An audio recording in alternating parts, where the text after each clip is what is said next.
Hey all, Alex here at your home of the Music Deep Dive, and today it's time for a review of the 1861 novel by Charles Dickens, Great Expectations.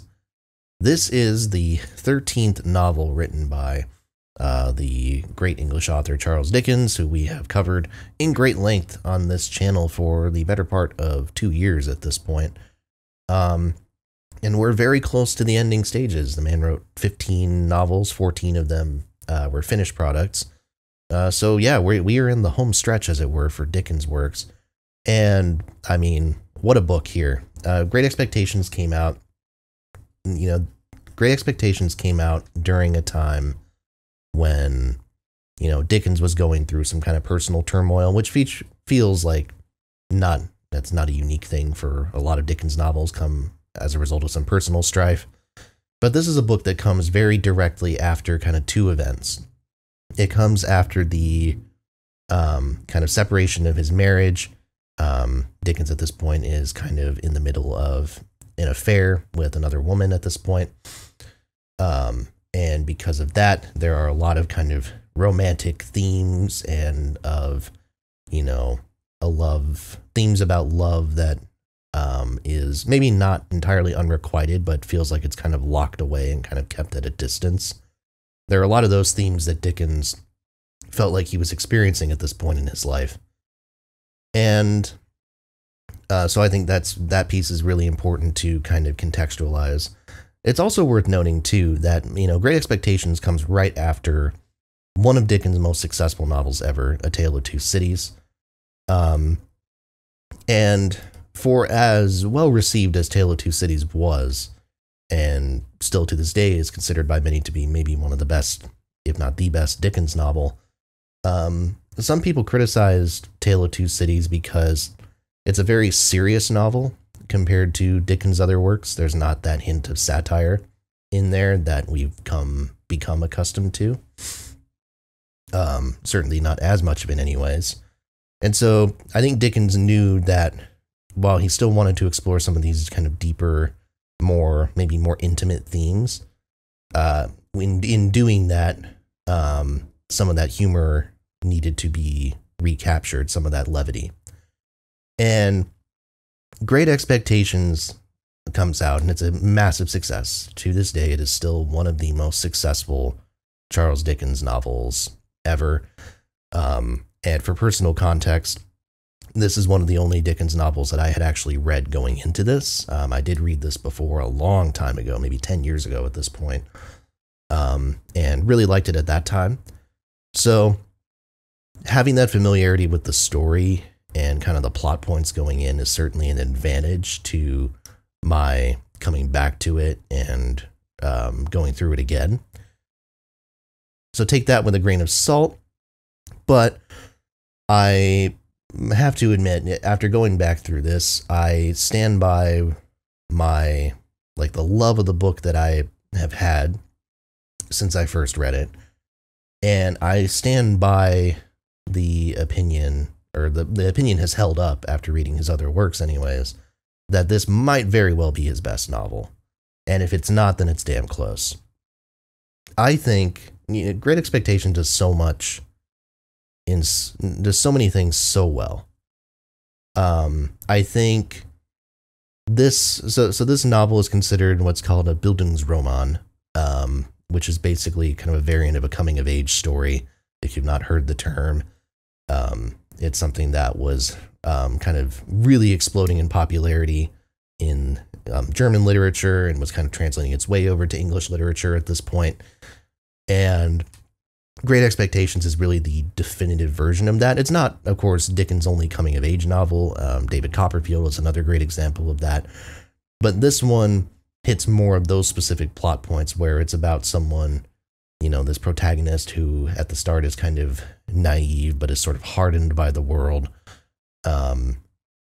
over time and kind of develops in that sense.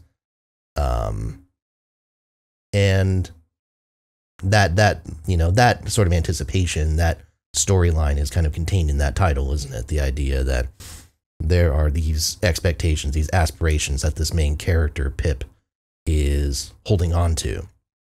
And what the meanings of those aspirations and what those expectations are change kind of throughout the course of the book in different ways.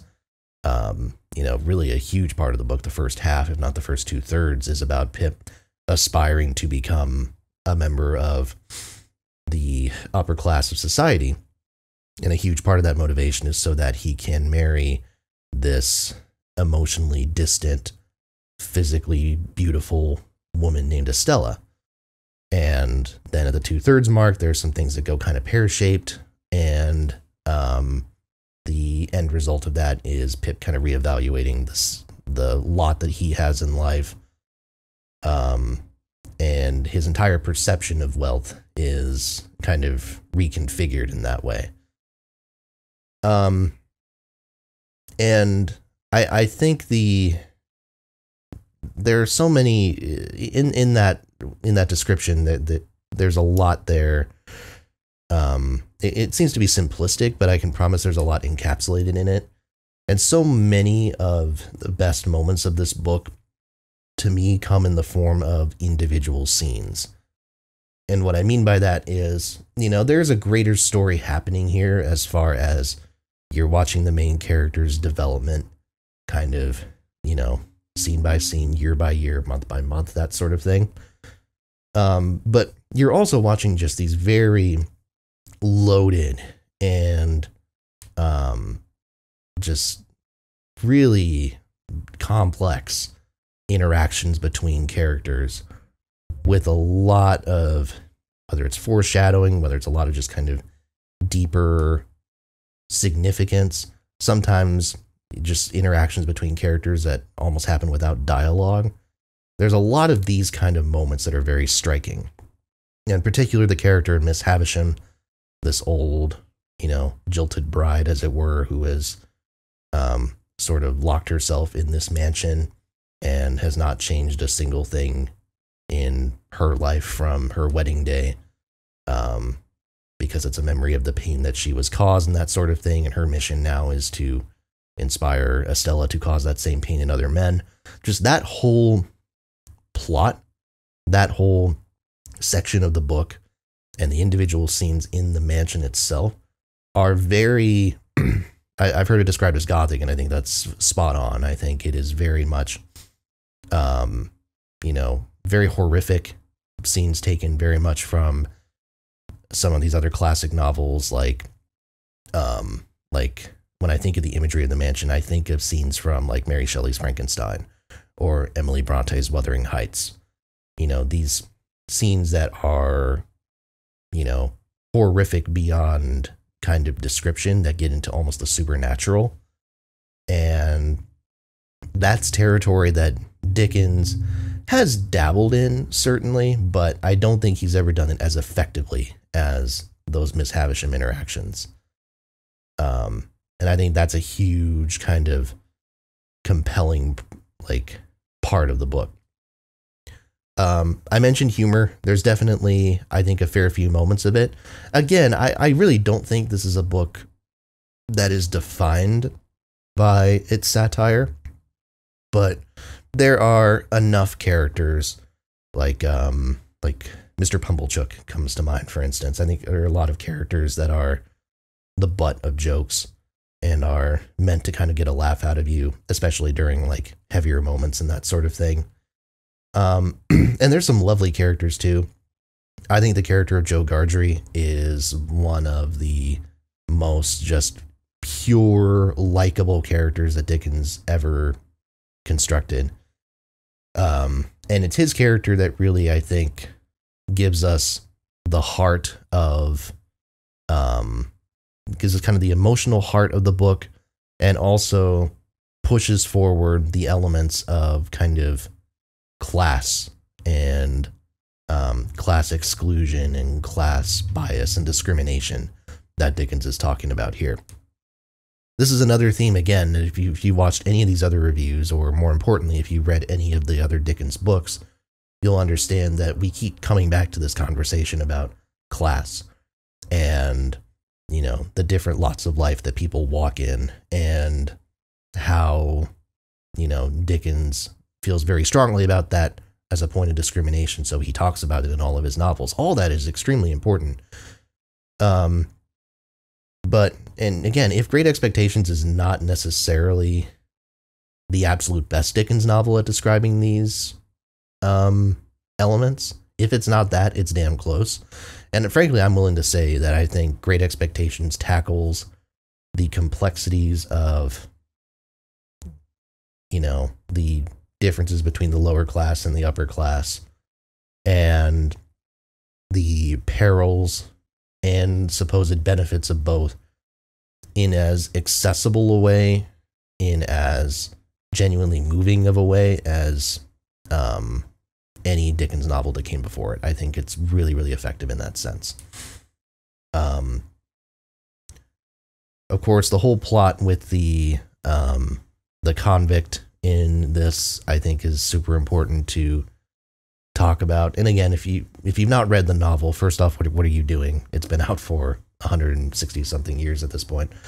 But if you genuinely haven't read it, I don't want to get into spoilers too much, but just understand that, you know, there's a lot of effective foreshadowing that I really picked up on, especially this time around, now that I've read the book once before.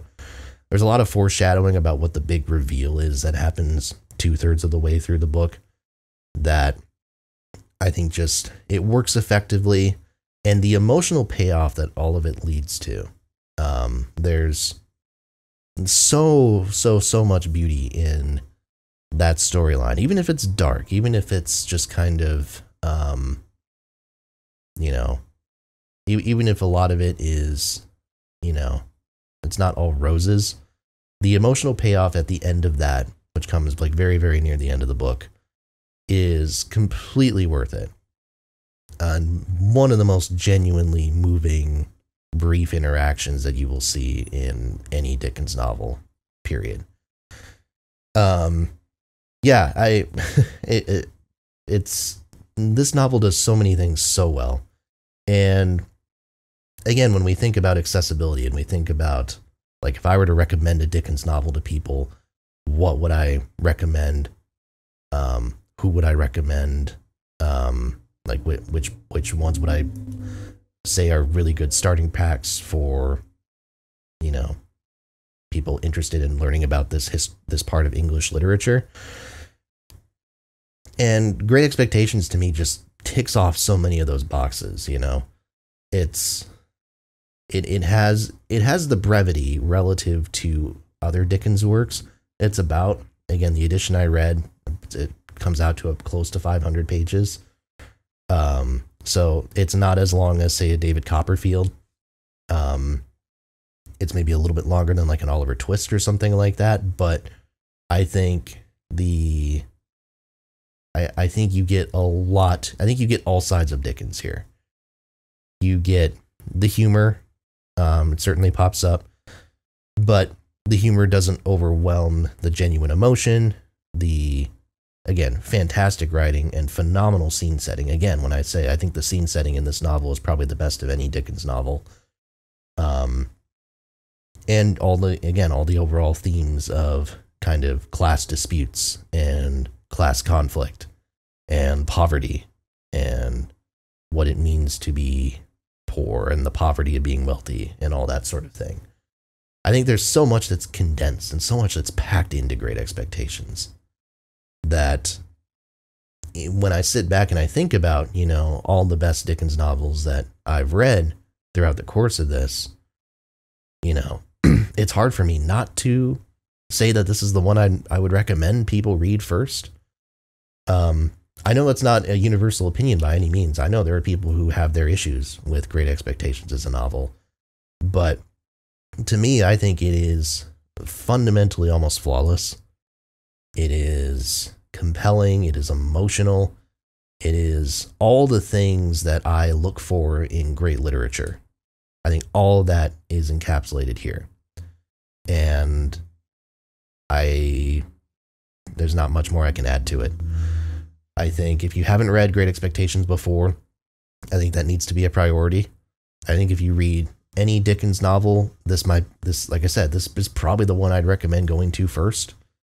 And if you haven't read much of any English literature from the 19th century, there might be one or two other novels I'd recommend going to before this. Like, I might suggest checking out something like Frankenstein first, because Frankenstein, I think, is absolutely phenomenal.